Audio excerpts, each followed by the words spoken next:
Our fourth tip on building a winning team or a repeatable winning team that's inspired by local business successful leaders as well as two-time Super Bowl champion head coach of the Kansas City Chiefs, Mr. Andy Reid, is believe it, live it, and model it.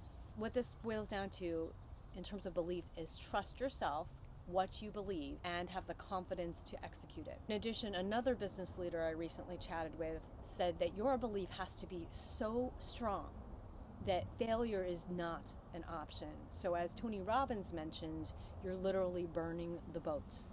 There is no option to fail. And that's the difference that I see between team members and the leaders that are committed to succeeding and winning. It's a very, very small, tiny shift. They're in it no matter what, and no matter what it takes, come hell or high water. So if it's not going as well, just sticking with it and having that vision to see you are going to have that winning team and doing everything it takes, getting the help, getting the support you need, learning from different books, podcasts, getting the tools you need to really succeed, and not giving up. The other thing that Andy Reid mentioned was emphasizing the importance of having fun.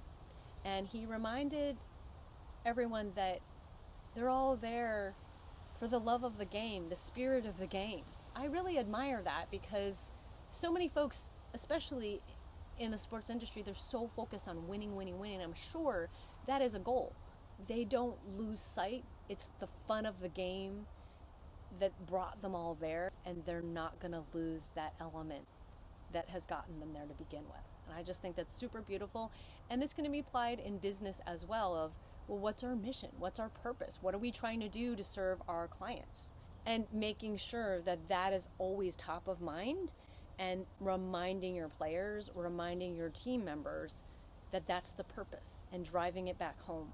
Sometimes people do lose sight of it. So not only reminding them, but what are some ways you can actually keep that spirit alive? And there's a recent interview I had done called Twice as Nice, One Leader's Journey from a Toxic to a Thriving Work Environment, a longer video. I'll put the link in there as well. That in that video is a nugget as to what her secret sauce is. This is with Sherry Ristow. What her secret sauce was to keeping that spirit alive, keeping those things going, which she finds is one of the hardest challenges to do.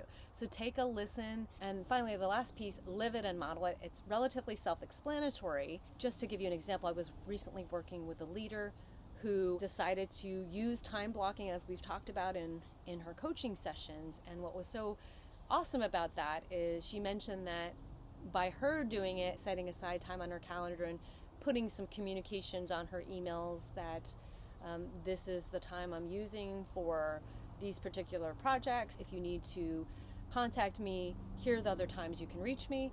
That her own team members, her own staff members started to do the same and follow suit. So living it and modeling it is so much more powerful than just setting up procedures and policies, although they can definitely support your initiatives.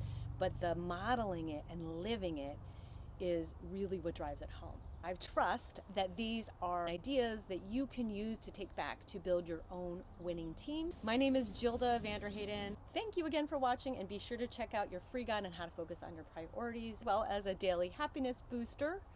And if you haven't had a chance, there are 3 other tips on building a winning team. If you are needing more support, more assistance in helping your team, whether it's working through conflict issues or getting them to collaborate more effectively together, feel free to reach out. I'm happy to chat with you further to see if there are ways that I'd be able to support and help you.